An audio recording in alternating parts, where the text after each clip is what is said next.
Hello. Today we have actually a friend, fellow adoptee, coming to us from Kansas City. Welcome, Doug. I'm glad you're finally here. Hi, thank you. Welcome, Doug. Good to see you again. I met you once in Kansas City, so I feel like, oh, I know you. It's nice to see people in person, right?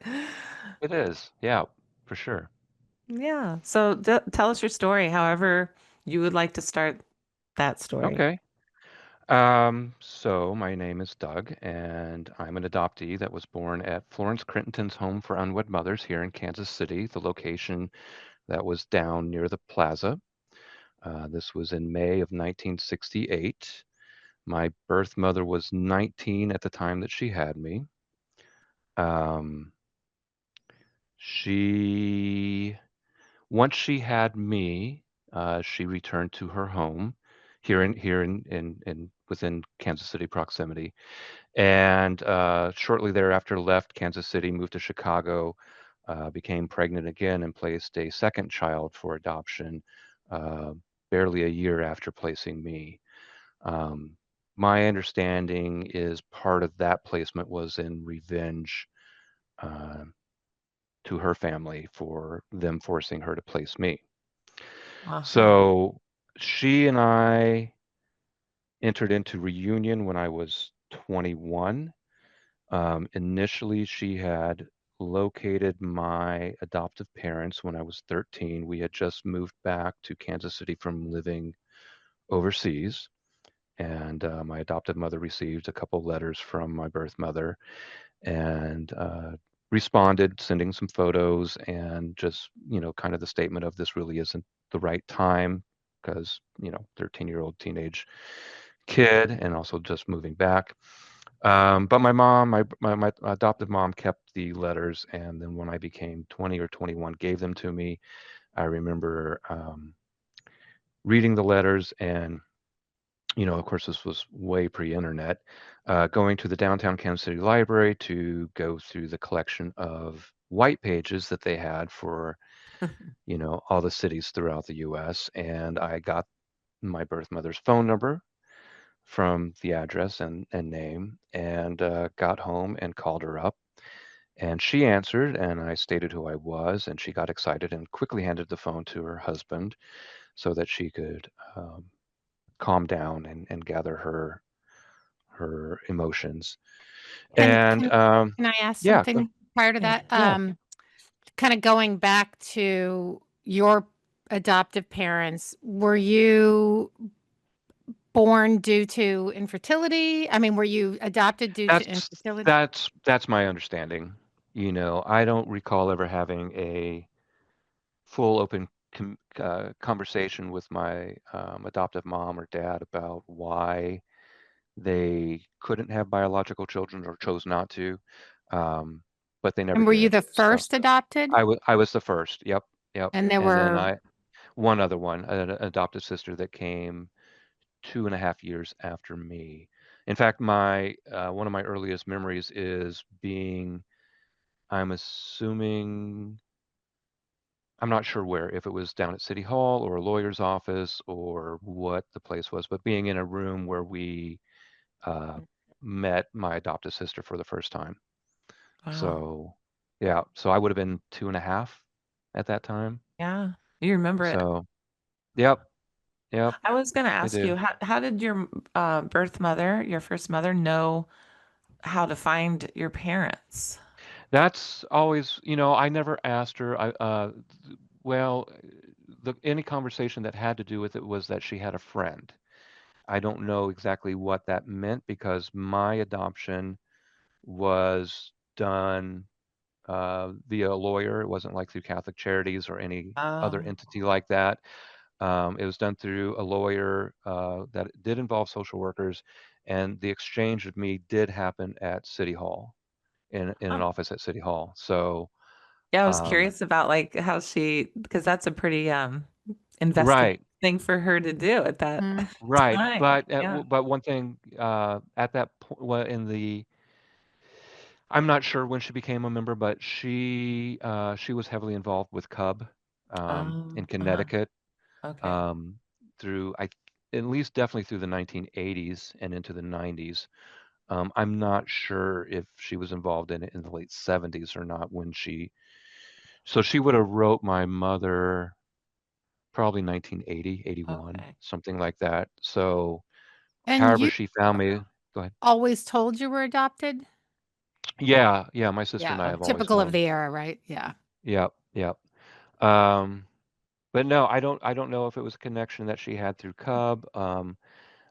I honestly don't know what methodology she used to locate my adoptive parents because I mean she would not have had I can't see how she would have had their names or anything. I I think all know. she would I have was really just like, I think wow. all she would have had to work on would have been my birth date. Yeah. Um, I did learn when Missouri opened up uh, original birth certificates to us. I got mine shortly after that, and I did learn that she had named me. So that was kind of a weird thing to be in my early 50s and find out that Right. I, for 5 weeks of my life, had a completely different name, which I What was your find name? very uh, David Allen, and then Oh, her maiden last name. okay. Um, Which is funny because whenever anybody in my life, I know this is one of those universal weird quinky dink type of things. Whenever anybody has ever got my name wrong, not called me Doug or Douglas, it's always been Dave or David. Hmm. Um, and this was long before I knew that I was ever a David. Yeah, So so those weird things are weird. it is a weird thing, but I don't know. I don't know if this is the way it is for people raised in their biological families, but Yeah. I've always not ever really associated with my name as my name. I don't Hmm. associate with this other name as my name. It's just, these are terms that people use to identify me, Hmm. if that doesn't sound weird. But in my brain, I don't call myself anything else, but I don't know, just being a Doug or a Douglas is Yeah. kind of a strange thing on its own too for me. Yeah, And I I don't know hate if the that's an name Louise. adopted thing or Louise yeah, it's just kind growing of up funny. was horrible, and Tiffany wasn't me either. Doug, did you grow up like thinking about her? How Oh was your yeah, I family mean, life? I grew up white middle class family in the suburbs, Um, nothing relatively too exciting about that. As an adoptee, I spent a lot of my life struggling with identity, especially going through high school. I felt like it seems like every other week I was trying to reinvent myself, or at least my appearance, you know. But yeah, and then also a lot of during my during junior high, high school, and past, there was a lot of trying to escape from or manage identity through escapism. Um, but no, I mean, growing up, I used to have fantasies. Everybody back then thought I looked a lot like John Lennon, so there's that fantasy. Oh, maybe when the Beatles came through Kansas City, but that was the wrong date.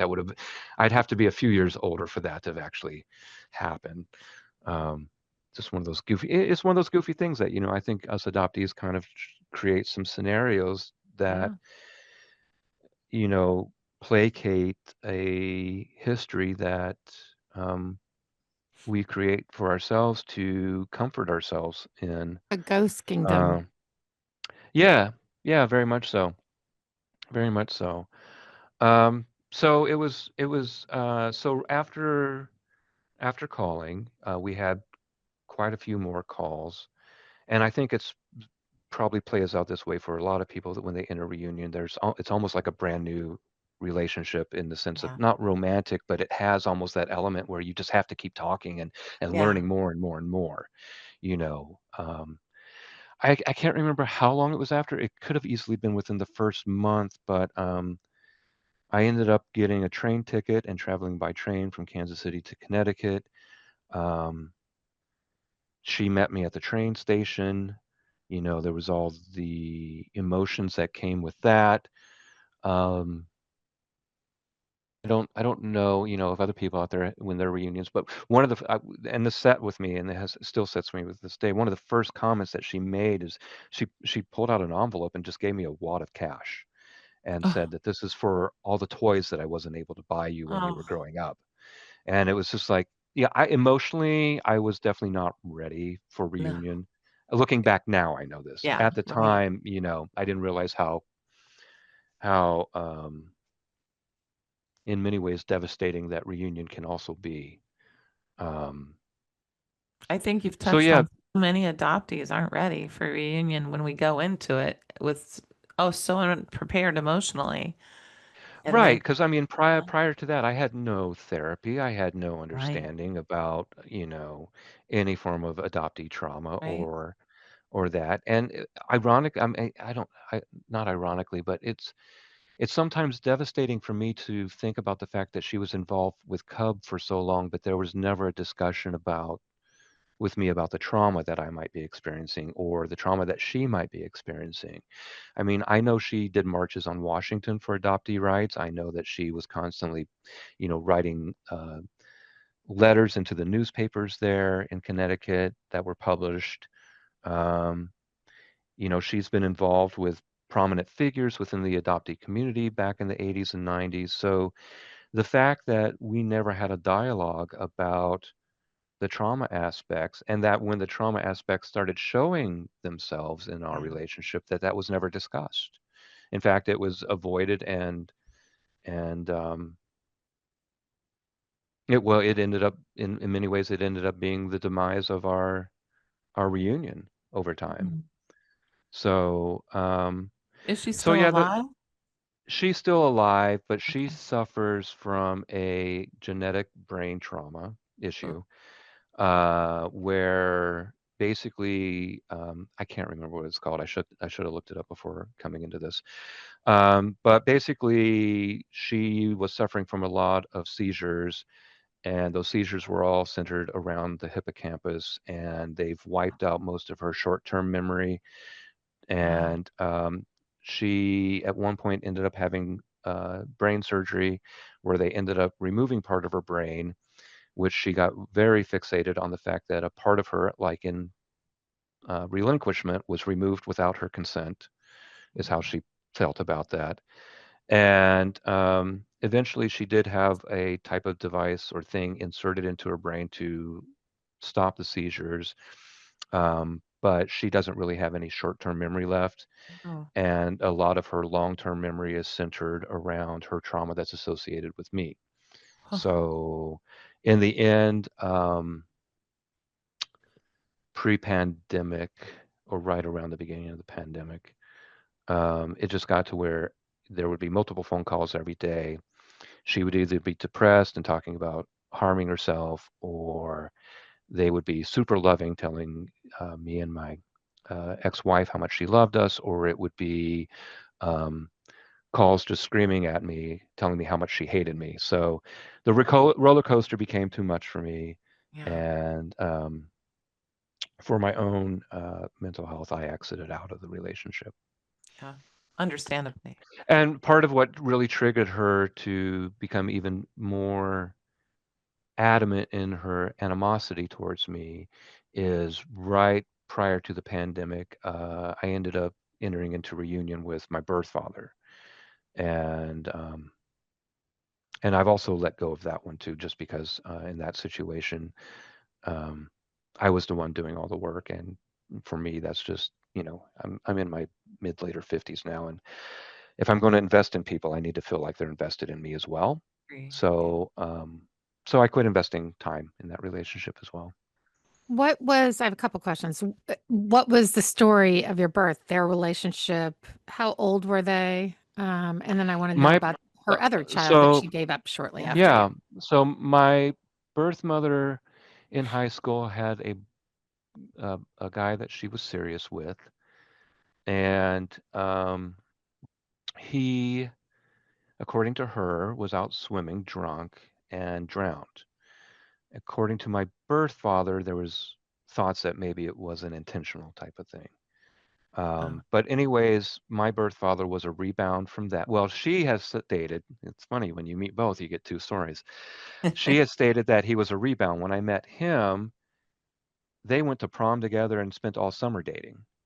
Oh. So it wasn't like a one-off or a short term. I mean, I guess, a few months is short term, of course. But but he came from kind of a different economic background than her family. And as soon as her parents found out that she was pregnant with me, arrangements were made.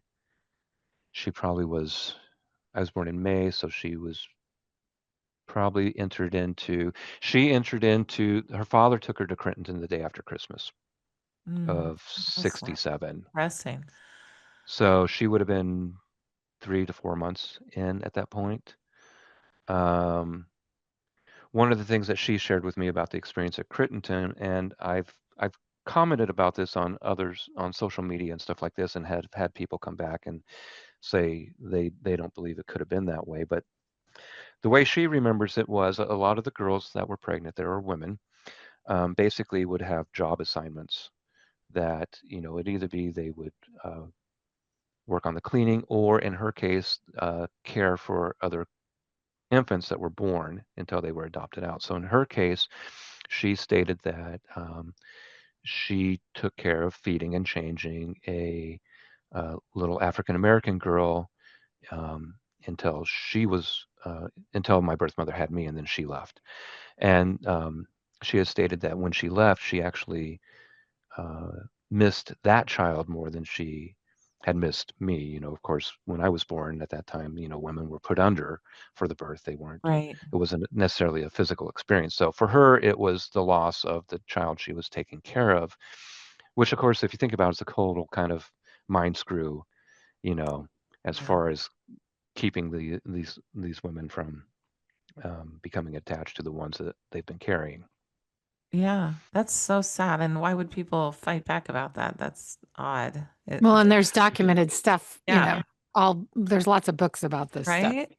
Yeah, yeah. But no, I've had people say, "Well, no, that's not that they would never do something like Of that, or that course, hasn't happened." But please. They yeah, would do at the same worse. time, I don't know what the positions of these people stating that Yeah. are, so They would do worse. I have a feeling. yeah, yeah. How sad. Yeah. So the first reunions were great. Um, it was wonderful to see people, anybody that's in a reunion, it's suddenly amazing to see people that look like you, that laugh like you, that sound like you, that have mannerisms the same as you. It definitely kind of really, at that point, nature versus nurture, you're able to sit there and start picking apart your life and Yeah. identifying what belongs to which part, which, also gets kind of confusing in its own way and a bit overwhelming. But definitely after reunion, I struggled a lot more with substance abuse in relationships, without a doubt. Um, it took until the birth of my first child when I was in my mid 30s for me to kind of wrap my head around everything and really get into the help that I needed as far as adapting to um, all of this. I think about how It- young you were going through this, right? I mean, that's Hmm. we have sons, not too much younger than that. That would be a lot. So, It was, and of course, my adoptive parents had no idea. I yeah. mean, they knew they knew I was entered into a relationship with my birth mother and her family. But from their side of it, they had no idea that they needed to or could have offered some forms of support, because they were still under. I mean, up until only the last couple of years, they were always under the impression, specifically my adoptive mother, that all they thought they needed to do was just love me. Right. That was all that was needed. Well, that was So the blank slate era. yeah, Most yeah, yeah, most yeah, yeah, adoptive exactly. parents of the baby scoop era, we all have very similar stories in that way. Yeah, Um, yeah, so she had another child that she gave up yeah. That she shortly after placed a you. year after me. Did you meet that child? And did she have children after that? Yes. Okay. So the daughter that she had after me, it's a daughter. She's a little over a year younger than me. We have met. I have visited her a couple times. We used to communicate about our relationships with our birth mother and stuff like that. But again, over the last couple of years, I felt like I was doing all the initial contacts and work, and I've just kind of Yeah. quieted down. And since I quieted down, everything else kind of faded away, um, which again is fine. Um, That's such but a story sometimes. It's such the story. It's interesting. And go on. yeah, yeah. But my Yeah. birth mother met her still husband when she was pregnant with uh, her second child, and one of the things that they carry is the regret that they didn't keep her because Mm-hmm. they were in a position they could have, but they didn't, and they eventually moved from Chicago to Connecticut, and then they had two biological children that they Oh, raised, a son and a younger daughter. My relationships with them are the same as the relationships elsewhere, where if I'm the only one doing the work, I've decided not to. yeah. So yeah, but I mean, I follow all of them on social media. I see their posts. When it's birthday times, we all wish each other happy Yeah. birthdays, but there's not conversations, phone calls, or visits or anything. There were early on in the early years, we would all travel and do things together and stuff like that. But over time, it Oh, kind of you did faded have away. something at the beginning. That's interesting. And then Oh it, yeah, at oh, one point, huh. my bio half brother and sister from her, they came down to Kansas City and stayed with me. In the early years, I made a lot of trips up to Connecticut, and we would go up to Maine and Vermont and Rhode Island and stuff like that, or into New York City. Um, when my oldest was born, um, that was kind of the peak of substance abuse for me, and my marriage to my oldest mother failed while she was pregnant with him, and before he was born, I was, again, substance abuse. And the day he came early, the day he came, I had taken quite a few Valium to come off of a high ride. And she called and was like, my water broke. We need to go to the hospital. So I picked her up, and I realized that with his birth, that if anything was to ever happen to him while I was under the influence or had been using prior, that I would lose him. And for me, that was the catalyst to quit using. So I've not used now anything in 20, it'll be 24 years at the end of this Oh, this year.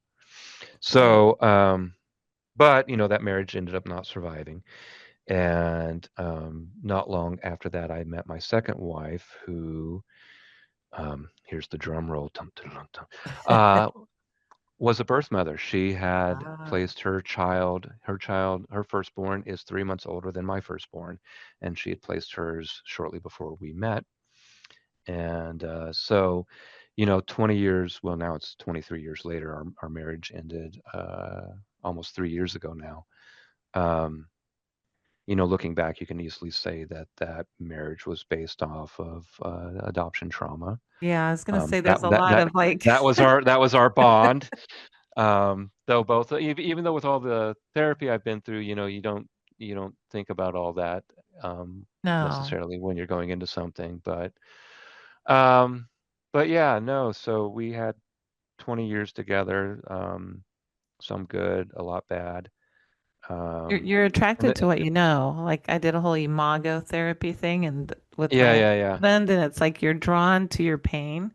It's more yep, comfortable. And I really believe that because we yep, went through so much deep stuff with that, but you are kind of drawn to where you're hurt. It's just yeah, comfortable.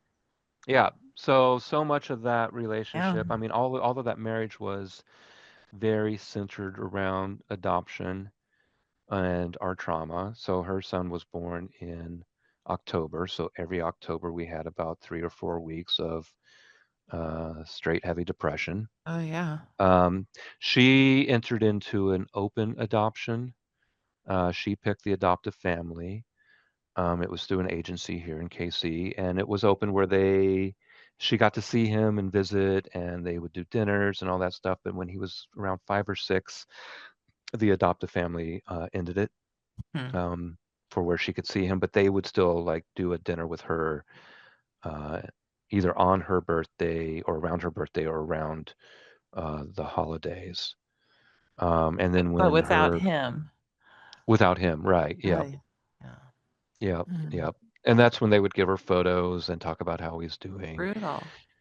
Yeah, and tell her how she's their little angel Uh, and all of that kind of um, stuff. So going through all that with a birth mother was always difficult, and I'm sure her being with me as an adoptee was tough. During during our marriage, I ended up going back to college once we had, once we had good job, I had a good job and we had a house and we had kids, I went back to school and finished my undergrad, which I dropped out of college when I was in my early 20s. So here I am in my late 30s now, early 40s. I've gone back to school. I finished my undergrad, got my graduate degree. And, us adoptees, now that we have something to show, because my birth mother and I, we ended our relationship um, uh, probably within a year or two after my oldest was born. So I was probably 36, 37, because she started expressing some of the stuff that later I understood to be part of the brain trauma, but she didn't even know that she had that brain trauma at the time. It was just every other day there was an up and down, and I just couldn't deal with that anymore. So back then I cut it off. So now here I am in my early 40s, early mid 40s, and I suddenly feel worthy because I've got Mhm. a great family, I've got kids, I've got a mortgage, great job, degrees, you know, want to be accepted. So I reached out to her birth husband and asked, or not birth husband, to her husband and asked if they would be open to reunion again, and she agreed. And we got into it. We entered into it, and it was great. But by this point, her brain trauma, the damage was quite obvious, and but she was a lot more together at that point. But the stickler is, I'm married to a birth mother, and she's a birth mother, and she has, my birth mother had her own quilting company out of her home at the time, and it ended up my ex-wife and her heavily bonded over being birth mothers, to where Uh, my ex-wife used to take trips to Connecticut and stay at like a week at a time, where they would just quilt together and bond. And then I remember quite distinctly, as probably any of us would when would be told something like this. At one point, I was on a phone with my birth mother, and she's like, "Well, she and I, we don't really need you anymore. We have this wonderful oh, relationship, so you're not necessary for our relationship to happen." oh, So I discussed that with my ex-wife then, and she didn't get it. She didn't comprehend um, why that affected me the way it did. Um, and my ex-wife, along with being a birth mother and suffering the depression around that, she has her own mental health issues as well, diagnosis and stuff. So a lot of our relationship, along with the adoption trauma, was always it was a lot of years of trying to work on mental health management for her. Um, it's interesting and because you got sober and then have the next layer I of like know your I went right into a caregiving role. You know, it was which I think is actually kind of common too. I feel like I've heard this from a few people. Hmm. well, that, I and I mean, yeah, go ahead. again, it falls into a people pleaser and Hmm. Hmm. thinking that we have to do these certain things to have love to, I mean, I married a birth mother. I needed birth mother love. I Yeah. needed it so bad because I wasn't getting it from my birth mother. I married a birth mother. So, it was, Now, going back, you said, did you say pre-pandemic, that yeah. you reached out to your father? Mm. Why did you wait so long for him? Um, so he has a very generic name. And it wasn't that I hadn't tried before, whether it And no was DNA testing? You weren't interested in doing that, going that route? I had that, but only like distant people were showing up, like Mm. not, Oh, like far, like of third course. cousin type of Yeah. thing. Um, so it used to be, you would look in the phone book and there would be, 15 people with the same name, and of course, there's the option to go through all those names and say, did you go to this high school and graduate in this year or whatever? I had minimal information. But when my birth mother and I entered into reunion the second time, she actually pulled together her memory of all of his siblings' names and that kind of Oh, information and gave that to me. So it got to be kind of like every year I would do a random internet search, and then this one year I did one, and a person with one of his sister's names had an obituary. okay. And I checked that out. and his name was listed in there as surviving family member along with his wife's name, and his wife's first name was not unique, and that is how I was able to do it. Okay. So I was able to identify him through his wife's name, and then I was able to get their address, and they still lived in Grandview. And I wrote a letter and just introduced myself, gave my phone number, and I would say within 2 or 3 days after I mailed the letter, I got a voicemail from him. Mm. Um, and stating he's always known about me, he's always been curious, Mm. and he welcomed meeting. So we ended up, we ended up having a couple phone conversations. He invited me out to his house in Grandview along with the family for pizza. So my ex-wife and the kids and I all headed out there, met with him and his wife. We ate pizza. He shared his known history of all of the events around my birth. He shared photos with me um, that he had, um, and Did it he was have other nice. kids? He had two sons after me. So Um, those are your half brothers too? right, and I've not met either of them. Oh, you haven't. Okay. Only one of them has engaged in any kind of communication through social media with me. But again, it's been one of those things where it's been me. Um, I know both of those younger brothers on that side have struggled with substance abuse. Okay. Um, so I just again I'm only going at this point in my life I only invest where I'm being it's reciprocated. Yeah. Um, so yeah, I follow them on social media, but again, it's very limited. Yeah. But he and I, right before the pandemic, we met up to get dinner together, and we sat down and we're talking before ordering our food, and we decided to order some food. And this was kind of a telltale sign to me in a weird way, and maybe this I don't know how it will sound. He went up to the counter first and ordered his food and then paid for it without ever turning around saying, "What would you like?" or anything. And then I ordered my food and paid for it. So there was never, there wasn't kind of that Like, here's my son, let me get buy you some dinner. right or anything like that. So that Yeah. kind of gave me the vibe of what this relationship was probably going to be like. And Yeah. that's fine, that's fine if that's what it was. But um, it would be where I never heard anything really from him, either phone calls or emails or really social media interaction. But his wife would send me a lot of religious posts and things like that, and I'm quite atheist, so I would just say thanks and just leave it at that. But earlier this year, my adoptive father, he passed away a few months back, Yeah. and I had made mention of that on social media, and I got a direct message from my birth father that just said, "I'm sorry for your loss." And I've yet to respond to it because my initial brain reaction was, which loss are you talking about? Mm. I mean, I get what he's saying. I get what he's saying, but um, we haven't had any discussions about Yeah, other you're kind stuff. of So allowed, right? You're allowed to take that. And you're close yeah, to your father. I saw in your post you're close yeah, to yeah. So it was one of those things that's like, interesting. you talking about the loss of my adoptive father? You talking about the loss of you? You talking about the loss of me having a solid, healthy, what biological family? What the fuck are you talking about? Yeah. Is how I took that. And I still obviously have some emotion about it.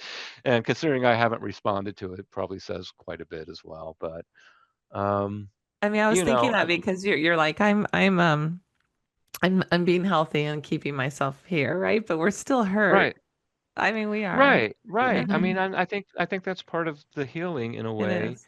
And maybe Yeah. I'm wrong, but I feel that part of the healing is choosing what you allow in that can harm you. Yeah. And as adoptees, whether we're aware of it or not, we spend a lot of time trying to compensate or avoid indirectly that kind of level of harm because the Yeah. emotional toll and physical toll that these things take on us, again, whether we're aware of them or not.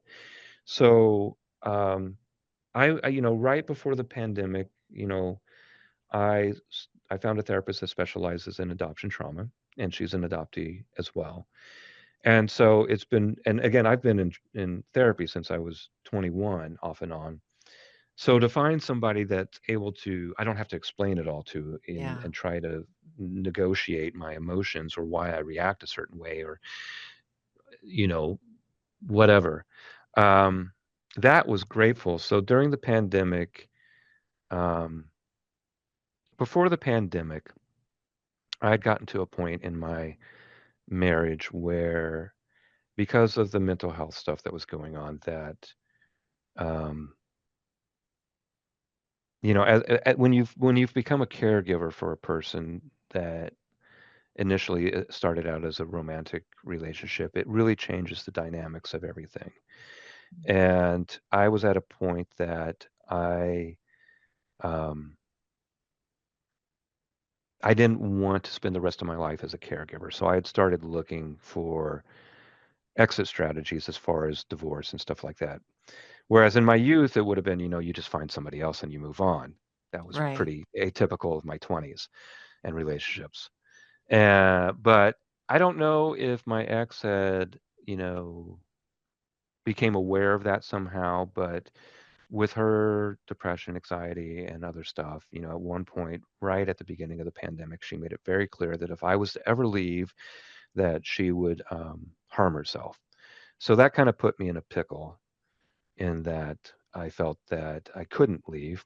So instead, I decided just to um, devote my energies to maintaining my household, maintaining uh, the best parenting skills I can with my kids, and start focusing on my mental health and my physical well-being. And that's because that's all I can do. I couldn't, I'd already got to the point that I understood that I could not fix, quote unquote, her mental health struggles.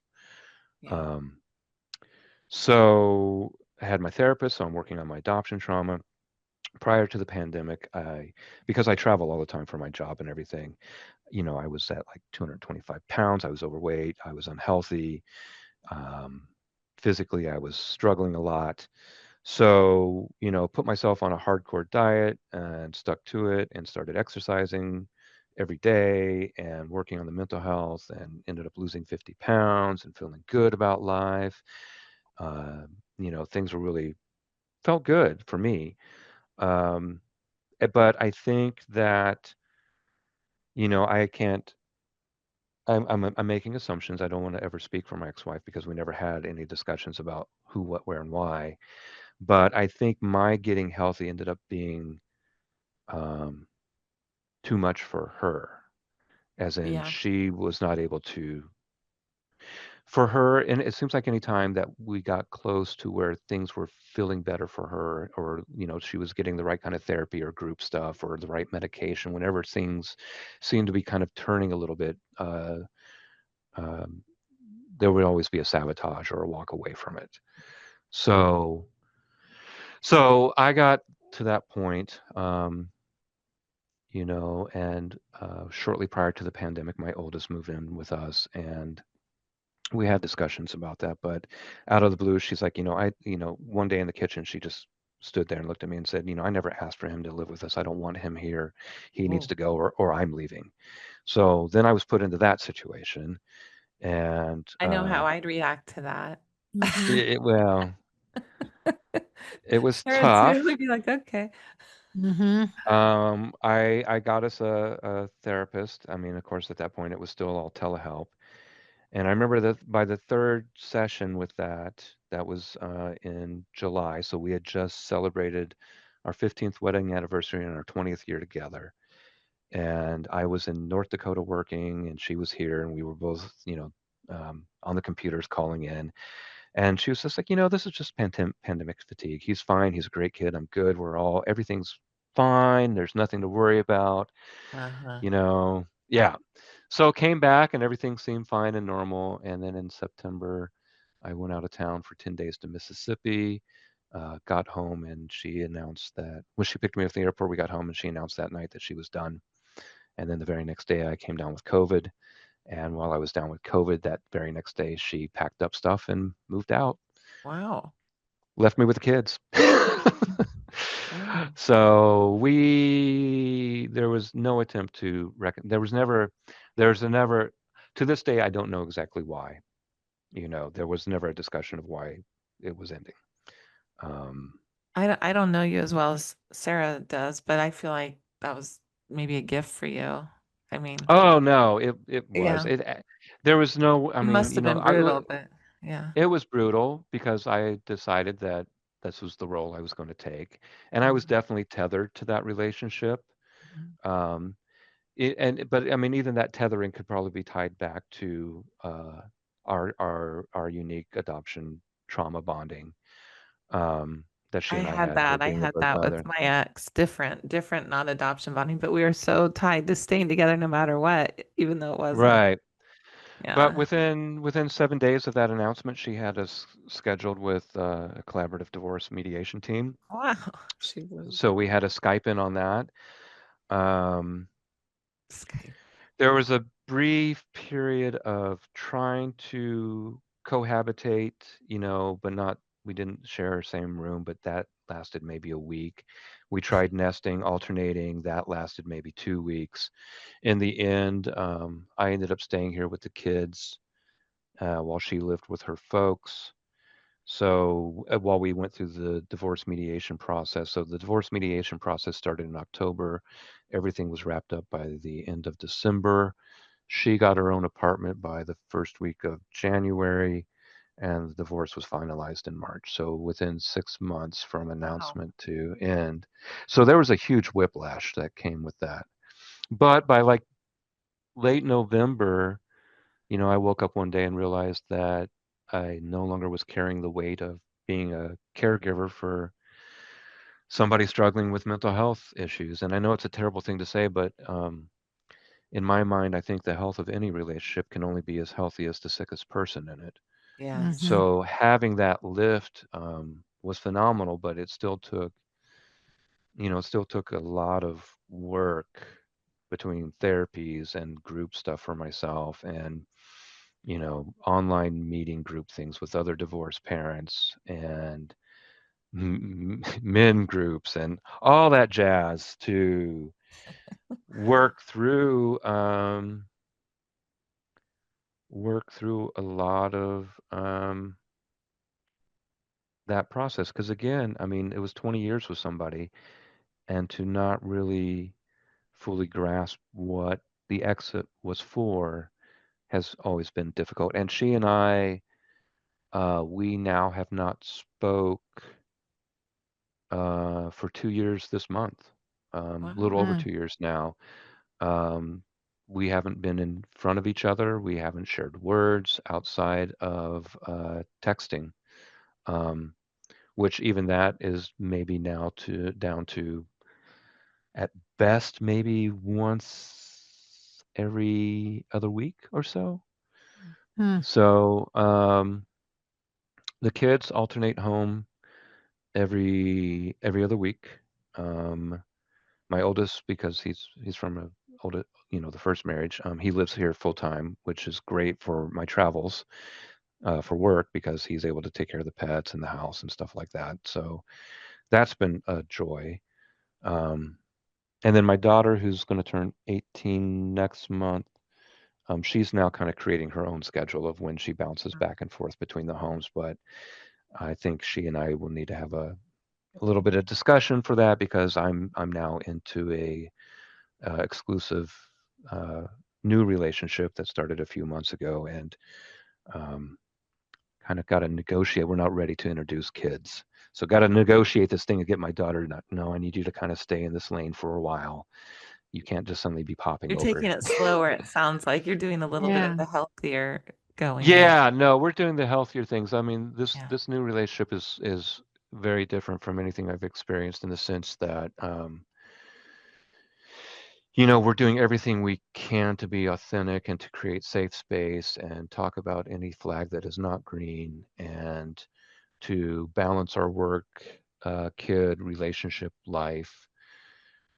But that's not to say that it's not, crazy love and infatuation and all the joys that Well, go into good. meeting You need somebody. some So, joy. Yeah. Well, this no, is great, I mean, Doug, and I'm that's glad. that's the that's the wild part for both she and I. It's just this is the first relationship that we've taken where we've made a conscientious, known effort through all of the different therapies and experiences we've had to try to maintain and create something healthy with longevity.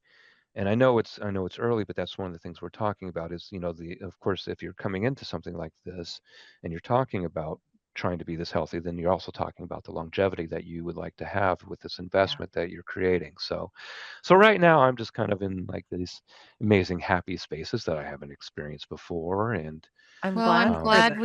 I'm yeah, glad we no. got you on this happy note. Thank you for Yeah, sharing no. everything, and Yeah. obviously you'll keep me posted on how things progress. But Oh, And of me course. through Sarah, I want to know. yeah, thank you, Doug. We really appreciate you telling your story. Sure, sure. Yeah. So, Finally, I mean, that's the story in a nutshell, is what really kind of makes it. I think there's a couple elements that make it unique. And one is my birth mother was involved in the adoption community and fighting for our rights for so long, but it's just Yes. so strange that there was never a communication or understanding about the damage that it creates. I mean, from the first time that I met her, one of the things that she took me to do, she took me to a cub meeting, and I Oh, remember that's interesting. hearing these other birth mothers whispering to her that, "Oh, he looks so much like you," and how weird that made me feel, even though I acknowledged that's true, but it was just such a strange package to carry away. And a lot then the to. other obviously unique thing is I ended up marrying a birth mother, which of course Yeah. speaks even more so about my trauma, Yeah, you know. I And then think in you've the touched end, on I a mean, lot that a lot of people are going to be like, whoa, like, yeah. right. Well, and then in the end of the day, I mean, it's a terrible, terrible, terrible badge to own, but I've been rejected by two birth mothers. Oh my gosh. Way maybe to that's end going the to be the interview title. on a Yeah. Well, That on might a be the title of your interview. yeah. I don't, I'm not trying to necessarily laugh facetiously No. about it because it is my Of reality, course. Yeah. Yeah. and it is devastating in a sense, but it is what it is. One of the things as an adoptee that I never really got into was the the what if game. Yeah. I never really participated in, well, what if they had kept me, or what if this, or what if that? And my reality is, this is what happened. This is how I reacted to it, adapted to it, adjusted to it, accepted it, fought it, screamed at it, embraced it. Um, this is my life. There wasn't ever going to be anything else. Mm, I don't yeah. have control over the what if. And just like these other relationships with bio family, where I felt like, or have felt like I'm the only one participating, um, for me, that's wasted energy, wasted emotion and time, and I've chosen to view the what if the same way. I don't want to invest in the what ifs. I want to build the things that I can build. I want to put Like, my energy in that and not of things that I wish could have been, because they can't. They weren't. They didn't. Good So sage advice, Doug. Thank you so much. you're Appreciate it. welcome. thanks, Doug. Thanks. Thanks for Love having me seeing on. you. Yeah, Thanks for really coming great on. to have you on. And I'll see you Thank soon. you. Nice to All right. see Yeah, you. definitely. Nice seeing you Okay. too. Take care. All right. You guys take care too. Okay. Bye Bye-bye. bye.